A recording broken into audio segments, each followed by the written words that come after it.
कितनी? मात्र 15 वर्ष की थी कुंती की, परीक्षित की आयु। लेकिन जब राजा बनाकर वो सब वन को जाने लगे तो परीक्षित जी ने कहा, मुझे किसके भरोसे छोड़ के जा रहे हो? मैं छोटा सा हूं, इतना बड़ा राज्य मैं कैसे संभालूंगा? मैं कैसे संभालूंगा इतना बड़ा राज्य? ध्यान से सुनिएगा, आपने कभी भी अपने बच्चों को यह ज्ञान ना दिया होगा, मैं गारंटी से कह सकता हूं, कभी नहीं दिया होगा ये ज्ञान। पूछो कौन सा? कभी कहा है कि हम तुम्हारे माँ बाप नहीं, असली माँ बाप तो वो है? कभी कहा है? कभी कहा है तुमने कि संसार में ऐसी कोई विपत्ति नहीं जिसका समाधान मेरे ठाकुर के हाथ में नहीं? कभी सिखाया अपने बच्चों को? कभी बताया है कि किसी का बुरा मत करना, अच्छा करना, और जब तुम अच्छा करोगे और जब दुनिया तुम्हारे साथ बुरा करने जाएगी तो ठाकुर जी तुम्हारे साथ खड़ा हो जाएगा और तुम्हारी रक्षा करेगी? इसमें ठाकुर रक्षा करेंगे? बताइए, कभी सिखाया है क्या? एक और बात कभी नहीं सिखाई होगी आपने अपने बच्चों को, संसार में तुम कभी अकेले नहीं हो, कभी भी नहीं। किसी भी पृथ्वी के कोने पे चले जाओ, ब्रह्मांड के किसी कोने पे चले जाओ, इस संसार वालों की तो एक सीमा है कि उस सीमा तक वो तुम्हारा साथ देते हैं और तुम्हें देखते हैं, लेकिन मेरे परमात्मा जो कि अहरनिश तुम्हारे साथ रहते हैं, उनकी कोई सीमा नहीं है, वो असीमित है, वो असीमित है। जब भी तुम्हारे जीवन में कोई संकट आए, कोई बुरा वक्त आए, कोई मुसीबत आए, उस कृष्ण को याद रखना। ध्यान से सुनना, मैं यहां पर एक बहुत गजब की बात बोलने जा रहा हूं। धर्मराज कह रहे हैं, परीक्षित, संसार के लोगों को तो भगवान से संबंध जोड़ना पड़ता है। क्या? संसार के लोगों को तो भगवान से संबंध जोड़ना पड़ता है, पर तुम कितने सौभाग्यशाली हो कि तुम्हारा तो संबंध जुड़ा हुआ है ऑलरेडी। तुम्हें संबंध जोड़ना नहीं है, तुम्हारा तो जुड़ा हुआ है। अरे तुम कृष्ण के भांजे के पुत्र हो, कृष्ण के भांजे हैं अभिमन्यु, तुम उनके पुत्र हो, तुम्हारा तो जुड़ा हुआ है। याद रखिए, जिनका संबंध कृष्ण से जुड़ा हुआ है उनसे अपना संबंध जोड़ लो, तुम्हारा कल्याण हो जाए। इसीलिए हम लोग मैं तो हमेशा कहता हूं, कोई ब्रजवासी को गुरु बना लो अपना। ब्रजवासी जो वहीं पैदा हुआ, जिसका जन्म से ही संबंध जुड़ा हुआ हो। अब देखो, बहुत से लोग बाहर से आके ब्रज में रह रहे हैं, तो उनका वो संबंध जोड़ना, उनको भी जोड़ना ही पड़ेगा। जुड़ा नहीं है, जोड़ना पड़, पैदाइशी जुड़ा नहीं है, उन्हें जोड़ना पड़ेगा तुम्हारी तरह। तो वो भी तुम्हारी तरह ही है, जोड़ो पहले। लेकिन जो ब्रज में, अच्छा ब्रज में एक अकेले हम ही तो ब्रजवासी कथावाचक नहीं, जो ब्रज में जन्म हुआ तमाम ब्रजवासी, हम आए जाए पीछे कोई ब्रजवासी गुरु आए और उनसे सीख लो, उनसे ज्ञान मिल जाए, उनको गुरु बना लो। जैसे ही तुम उनसे दीक्षा लोगे, तुम्हारा संबंध ईश्वर से जुड़ जाएगा।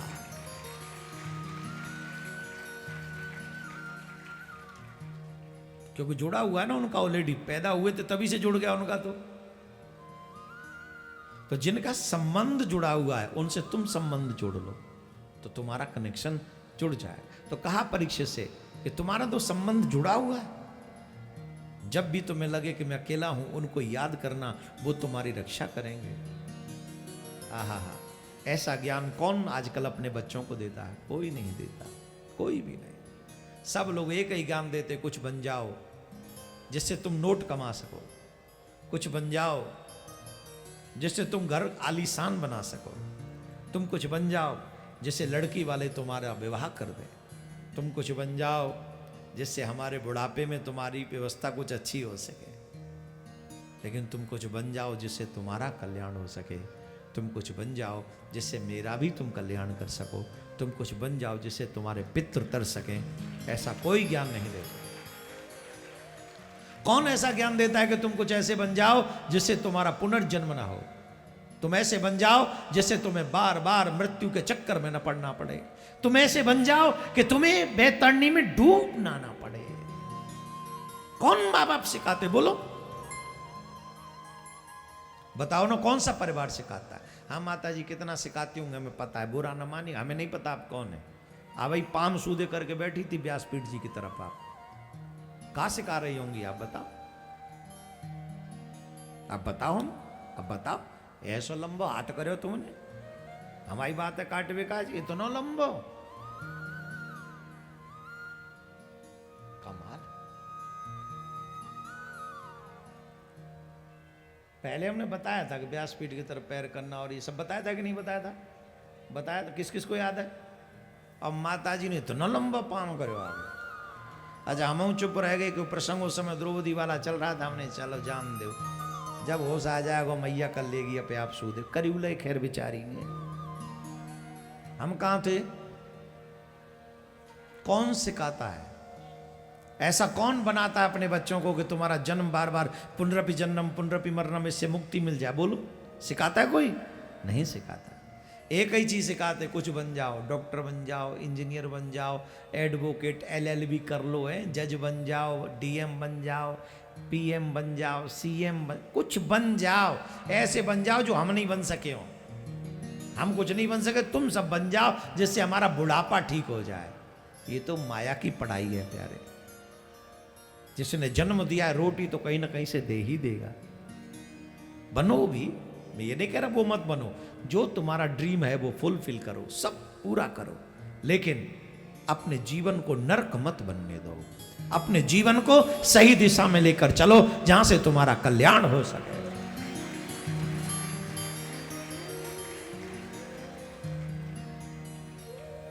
ऐसा ज्ञान देकर धर्मराज चले गए और परीक्षित राज्य संभालने लगे। परीक्षित राज्य को संभालते, बड़े धर्मात्मा हैं परीक्षित। यहां से आगे मुझे 15 मिनट और चाहिए ये प्रसंग समझाने के लिए, समय है कि नहीं? अगर आप पे नहीं है तो हम शॉर्टकट 5 मिनट में भी समझा सकते हैं। है? हाँ, दिल्ली वालों पे तो समय तो कोई बहुत अच्छे हैं सच्ची में। इस बात से तो मैं आपके पीछे से भी बड़ाई करता हूं, कभी कभी जब मिल जाए मुझे मौका, दिल्ली वालों की बड़ाई।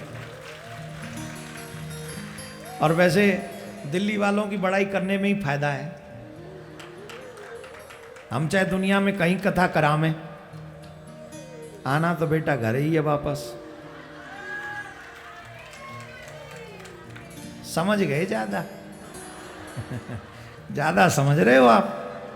अब दिल्ली में बैठ के दिल्ली की बड़ाई ना करें, करनी पड़ेगी, राधे राधे बोलना पड़ेगा। खैर दिल्ली वाले लोग एक्चुअली हैं भी बहुत अच्छे, अच्छे लोग हैं यार, मुझे बहुत अच्छे लगते हैं। राधे राधे बोलना पड़ेगा, जोर से बोल। कहां था मैं? दिल्ली का नाम आता है तो मेरा जो है थोड़ा। कितने खुश हो रहे हो ना तुम?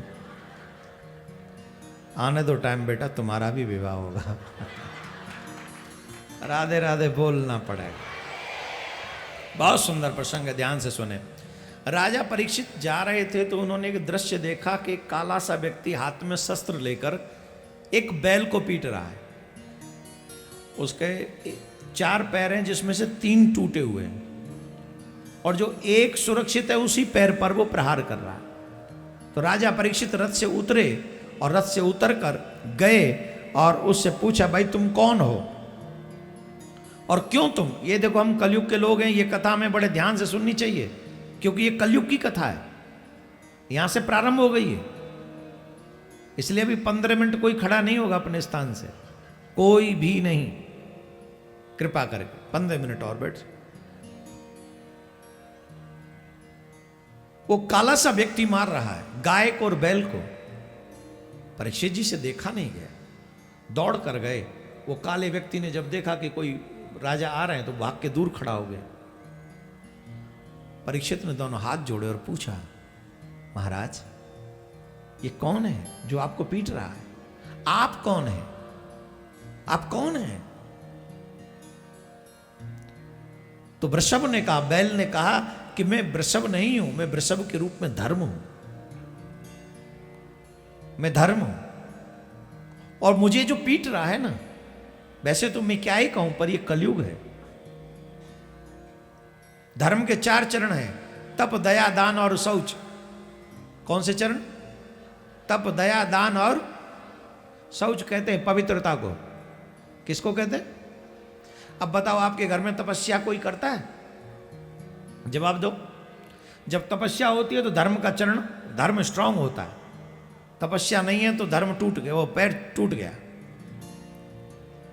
तप, शौच, पवित्रता है घरों में? जवाब दो, पवित्रता है? आज के मनुष्य की पवित्रता बड़ी भयानक है। चप्पल जूते पहनकर जो रोटी खाते हो वो क्या पवित्रता रखेंगे? चमड़े की बेल्ट बांधकर जो 24 घंटे डोलते हो वो क्या पवित्रता रखेंगे? जो रसोई में भी चप्पल पहनकर भोजन बनाते हो वो कैसे अपने परिवार के बच्चों का, पति का या पुत्र का कैसे विचार शुद्ध रखेंगे? बताइए। फिल्मी गाने सुनते सुनते अगर हम भोजन बनाएं और हम सोचे कि हमारे बच्चे साधु होंगे, हमारा पति किसी और की तरफ देखेगा ही नहीं, कैसे संभव है? यह संभव ही नहीं है। हमें समझना होगा। पवित्रता भी गई, दया आती है क्या? दया है? कितनी मुंडी हिला रहे हैं। किसी बच्चे का एक्सीडेंट हो जाए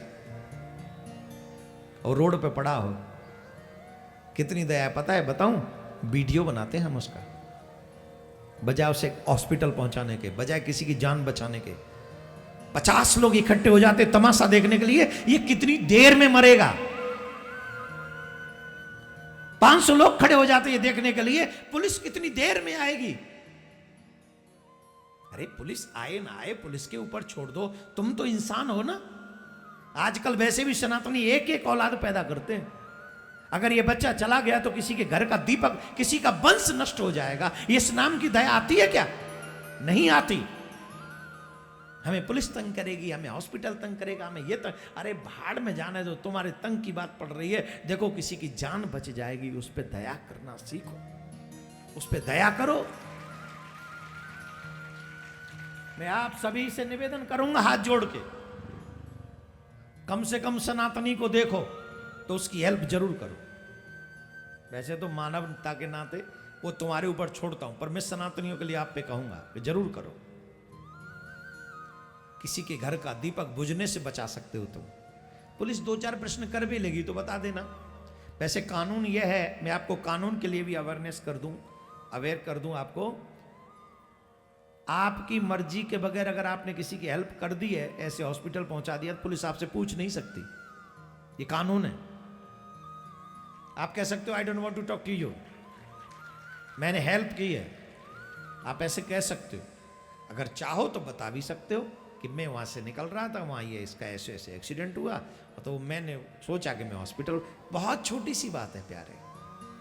पुलिस वाला ज्यादा तंग करे अगर कोई, तो उसकी एप्लीकेशन डाल दो हाई कोर्ट में, सुप्रीम कोर्ट में, कि हमको तंग कर रहा, तो आगे से वो और किसी को भी नहीं करेगा। समझ गए? ये सिर्फ अवेयरनेस के लिए बोल रहा हूं मैं। लेकिन किसी की जान बहुत महत्वपूर्ण है। आज ही मैं एक चीज सुन रहा था, बड़े ध्यान से सुनो। एक महिला को समुद्र पे पास जाने से रोक दिया गया, बैन कर दिया गया, तुम समुद्र में नहीं जाओगी। बोले क्यों नहीं जाओगी? भाई तो स्वतंत्रता पे पाबंदी लगा दी। तो पता है क्यों रोका गया उसे? वो बार बार सुसाइड करने के लिए समुद्र में कूदती है और फिर वो चिल्लाती है हेल्प हेल्प हेल्प। जब वो हेल्प हेल्प चिल्लाती है तो फिर पुलिस प्रशासन को भागना पड़ता है और बार बार उसे हेलीकॉप्टर से बचाना पड़ता है। 7 करोड़ रुपए उसके ऊपर खर्च हो चुके सरकार के, बार बार उसे बचाने के चक्कर में। इसलिए कहा अब तू समुद्र के पास जाएगी नहीं, बैन है। तो हेल्प करना अच्छी बात, सबकी हेल्प कर सकते हो, करना चाहिए, है ना? तो दया भी नहीं, पवित्रता भी नहीं, तपस्या भी नहीं। अब बचा क्या? एक चरण बचा है दान का। और उस पे भी हम जैसे जैसे बातें करते हैं आपको मालूम है, होटल में 5 स्टार होटल में खाना खाने जाएंगे, वहाँ पर 500 रुपये की टिप देकर आ जाएंगे। लेकिन कोई भीख मांगने वाला भिखारी आ जाएगा तो उसे 10 रुपये देने से पहले 500 गालियाँ सुनाएंगे। इतना अट्टा कट्टा हो रहा है, खा नहीं सकता, कमा नहीं सकता, ये नहीं कर सकता, वो नहीं कर सकता। जब इसे 10 रुपये देने में इतना सुना रहा है और वहाँ 5 स्टार होटल में जो तू 500 रुपये दे के आगे, वो तेरा फूफा लगता है? कौन है वो तेरा जिसे तू इतना दे आया? अरे उसे तो सैलरी भी मिल रही होगी कुछ ना कुछ, और इस बेचारे को तूने गालियां सुना दी। It's not right good my dear, it's not right, ये ठीक नहीं। दया करना सीखो, दया करो, धर्म में खर्च करो, कुछ अच्छा खर्च करो।